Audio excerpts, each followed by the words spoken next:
Assalamualaikum warahmatullahi wabarakatuh. Baik adik-adik, kita bertemu lagi.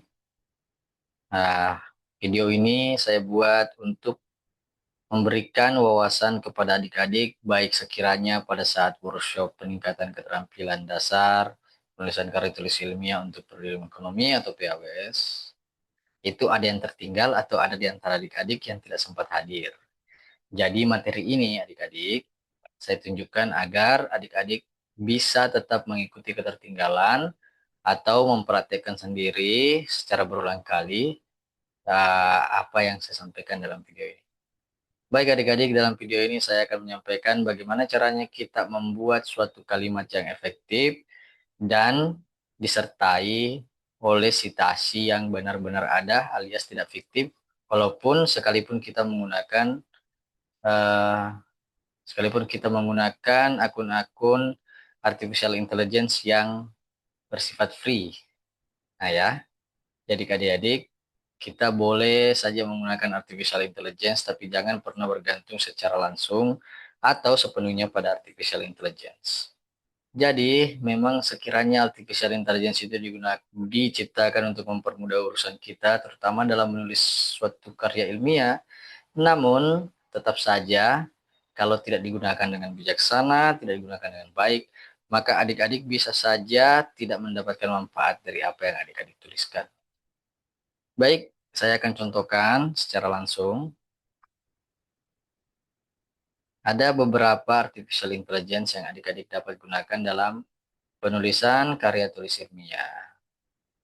Jadi yang pertama itu adik-adik ada yang namanya Site AI. Tentu saja yang paling sering kita ketahui ada ChatGPT, ada Perplexity, kemudian ada Skyspace.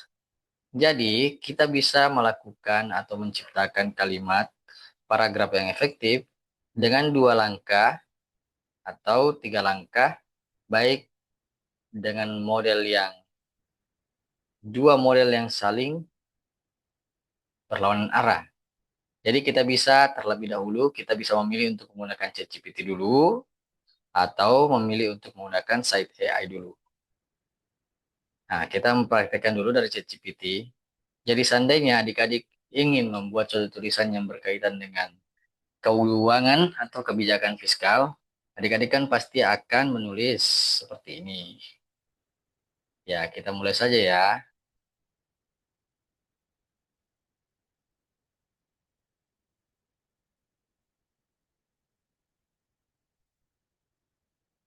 Mohon tunggu sebentar ya adik-adik ya.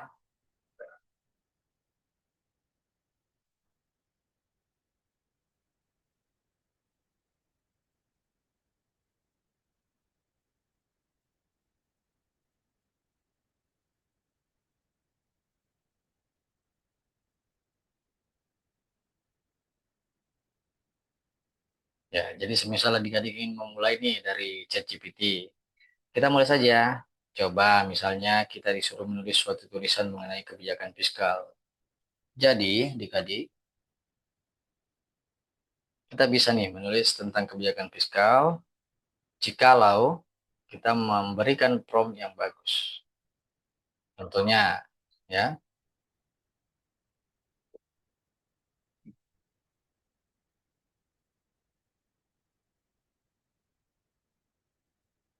contohnya, adik-adik bisa mulai dengan kata jelaskan beberapa, jelaskan pentingnya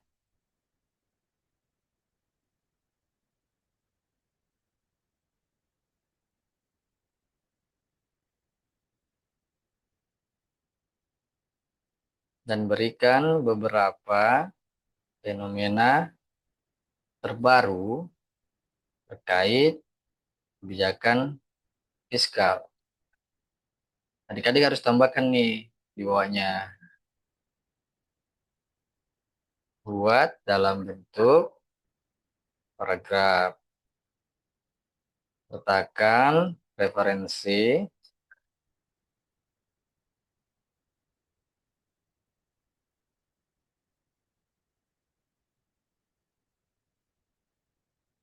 dari jurnal bereputasi yang dapat diakses.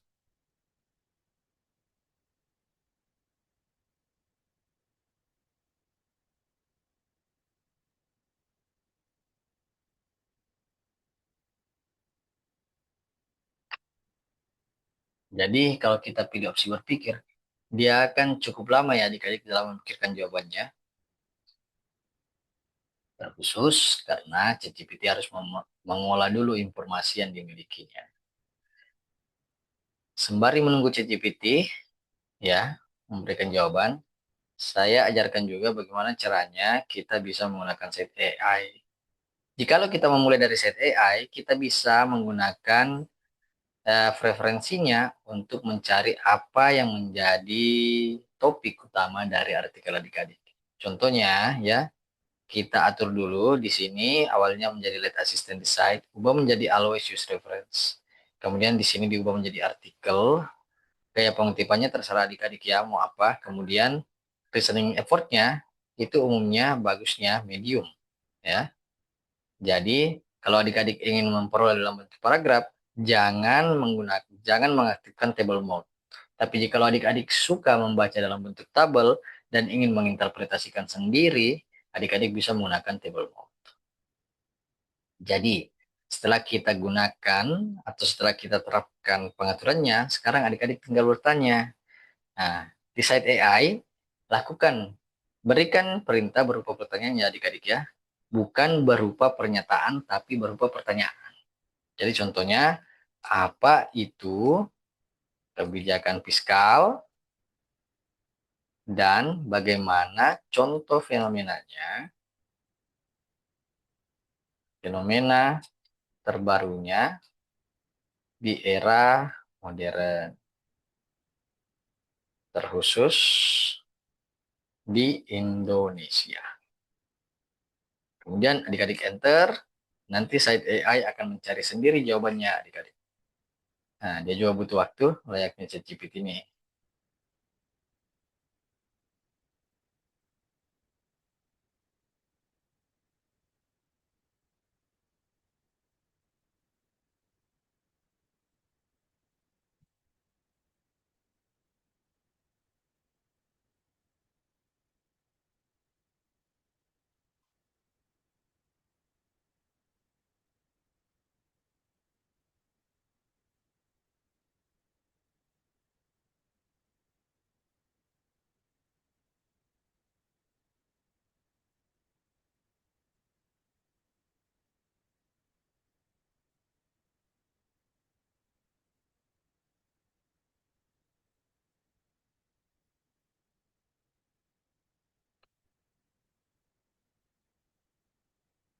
Gini nih hasilnya adik-adik. Ketika adik-adik ingin mendapatkan hasil dalam bentuk paragraf, adik-adik bisa menggunakan atau tidak menggunakan table mode tadi ya. Jadi ini tinggal adik-adik olah kembali dalam bentuk kalimat apa agar ini terdengar logis, terdengar masuk akal, terdengar berbobot, dan efektif ya adik-adik ya. Nah, kemudian jikalau adik-adik ingin tidak lagi sulit-sulit mengutip satu persatu, adik-adik tinggal ekspor reference, kemudian ekspor dalam bentuk RIS. Nah, nanti RIS ini adik-adik bisa adik-adik masukkan ke dalam Mendeley. Jadi tidak perlu susah-susah lagi menambahkan satu persatu, ya seperti itu. Jika adik-adik merasa bahwa kalimat ini kurang pas, adik-adik bisa memasukkannya ke dalam Perplexity atau jika dikhawatirkan kalimat ini bersifat plagiasi, adik-adik bisa menggunakan site Skyspace untuk melakukan paraphrase. Ya, jadi tinggal dimasukkan adik-adik mau bentuknya seperti apa, apakah formal, apakah dalam bentuk akademik, atau dalam bentuk apalah, adik-adik tinggal lakukan paraphrase. Secara otomatis, maka hasil yang diberikan akan berbahasa Indonesia. Nah, kemudian adik-adik bisa mengecek apakah hasil ini bersifat sepenuhnya manusia atau tidak ya. Nah, ini adik-adik. Jika ingin lebih pendek, adik-adik tinggal ngatur aja. Kemudian lakukan kembali paraphrase. maka hasil yang diberikan akan lebih pendek. Jadi, jika adik-adik suka dengan artikel yang sifatnya tidak terlalu panjang, tidak memusingkan untuk dibaca, adik-adik tinggal menggunakan preferensi ini untuk disesuaikan dengan preferensi adik-adik masing-masing. Ya, mohon maaf ya adik-adik, kelihatannya ChatGPT ini tidak berfungsi sebagaimana semestinya. Ya, baik kita gunakan aja yang free ya adik-adik ya. Coba kita gunakan. Ya, jadi ChatGPT akan memberikan hasil dalam bentuk ini. Jikalau kita beruntung, kita bisa mendapatkan artikelnya dalam bentuk jurnal. Namun jika tidak, ya seperti ini adik-adik. Ini semua ada artikelnya ya adik-adik ya. Jadi ada beberapa sumber, adik-adik bisa lihat. Jadi ini semua tergantung prompt adik-adik. Ya. Namun jika adik-adik merasa kurang puas dengan jawaban ini, adik-adik bisa mengcopy ini, kemudian adik-adik pindahkan ke dalam site AI. Nah, secara otomatis ketika adik-adik klik ini, site AI akan mencari referensi yang paling tepat sesuai dengan kalimat-kalimat yang adik-adik masukkan. Nanti kalimatnya mungkin akan berubah, tapi adik-adik harus mengolah kembali supaya kalimatnya itu enak untuk.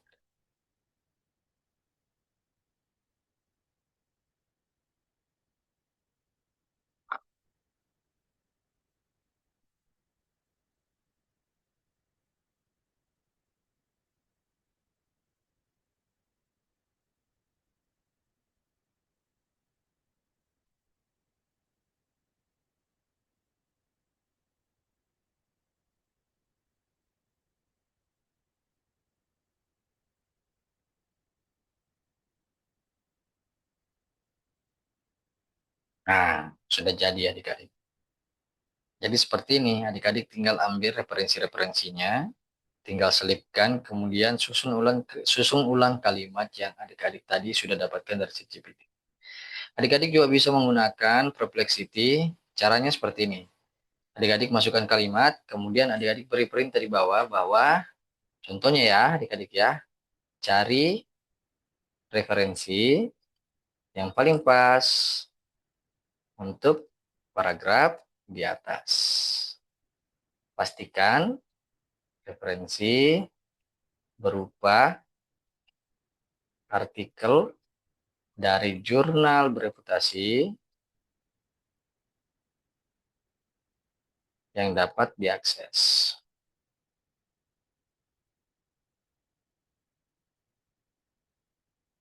Nah, Perplexity akan cari jawabannya nih, adik-adik. Nah, kemudian adik-adik sudah bisa mendapatkan jurnal-jurnal yang berhubungan dengan apa yang adik-adik tadi masukkan. Namun bedanya kalau adik-adik menggunakan Perplexity, adik-adik harus bisa mengolah kembali kata-katanya menjadi kalimat yang lebih bagus. Contohnya, jika kita ingin mengambil ini, kita harus mengetahui siapa penulisnya, kemudian kita membahasakannya bahwa menurut si A, kebijakan fiskal menunjukkan bahwa optimalisasi penerimaan dan pengeluaran pemerintah berperan penting dalam menstabilkan perekonomian, mendorong pertumbuhan dan pemerataan pembangunan di Indonesia. Jadi ini bisa kita olah kembali menjadi kebijakan fiskal merupakan aspek penting dalam perekonomian di Indonesia. Nah, menurut si A, optimalisasi penerimaan dan pengeluaran pemerintah berperan penting dalam menstabilkan perekonomian, mendorong pertumbuhan dan pemerataan pembangunan di Indonesia. Jadi seperti itu ya adik-adik ya. Namun jika adik-adik ingin mencari lagi menggunakan Skyspace ini, adik-adik bisa mencari literatur review bagi adik-adik yang suka membaca sendiri dan menginterpretasikan apa yang adik-adik sudah dapatkan. Jadi contohnya adik-adik ingin bertanya mengenai apa itu kebijakan fiskal, bagaimana dampaknya, dan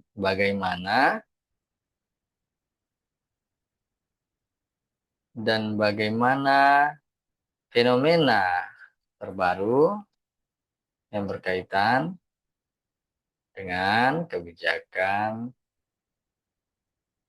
fiskal. Nah, jadi dia akan mencari adik-adik. Dia akan mencari dan kemudian memberikan adik-adik sebuah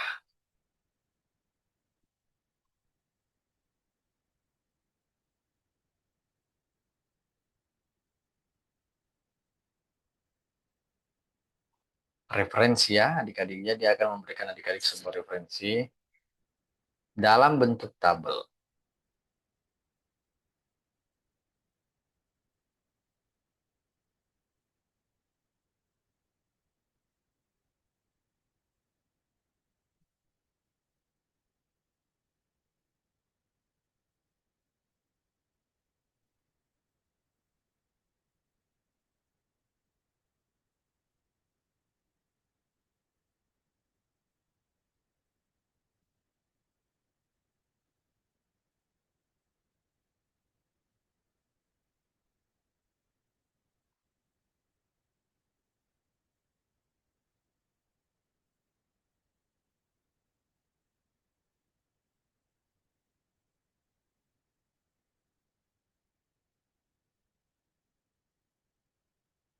Maaf ya adik-adik ya, kita ralat.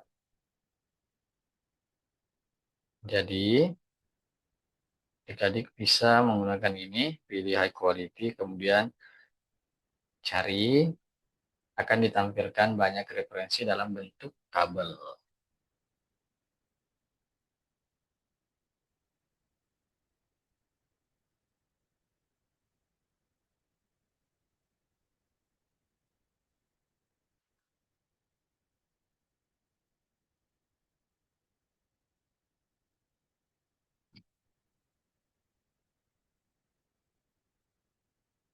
Nah, di sini adik-adik bisa menambahkan sendiri apa yang ingin adik-adik ketahui. Ada conclusion, ada hasil penelitian, ada metode yang digunakan, ada kontribusi, dan banyak lainnya. Tinggal diatur aja adik-adik. Misalnya adik-adik ingin mengetahui gap penelitian ini, atau misalnya implikasi praktis, atau misalnya teori yang digunakan ya adik-adik ya. Adik-adik bisa mencari apapun yang adik-adik inginkan. Jadi contohnya kita ingin mengetahui eh, metode yang digunakan, misalnya, dan hasil penelitian ya adik-adik ya. Nah, metode yang digunakan akan muncul secara sendirinya dari artikel-artikel yang ditampilkan. Nah, saya Skyspace ini bisa menampilkan sampai 100 artikel yang jika adik-adik ingin tahu apakah dia bisa diakses atau tidak, perhatikan tanda gembok ini ya. Perhatikan tanda gembok ini adik-adik. Itu ini menandakan bahwa artikelnya bisa diakses secara gratis. Nah, kemudian kita lihat metode yang digunakan, berapa dia. Kemudian kita lihat hasil penelitian ini apa. Ya, ini gunanya adik-adik. Ini dapat kita maksimalkan semua dalam menyusun latar belakang. Latar belakang, hasil penelitian, kemudian pinjauan literatur. Ya, site AI juga dapat dikuncikan seperti itu. Kita tinggal mengubah settingannya menjadi table mode, kemudian kita masukkan perintah. Nah,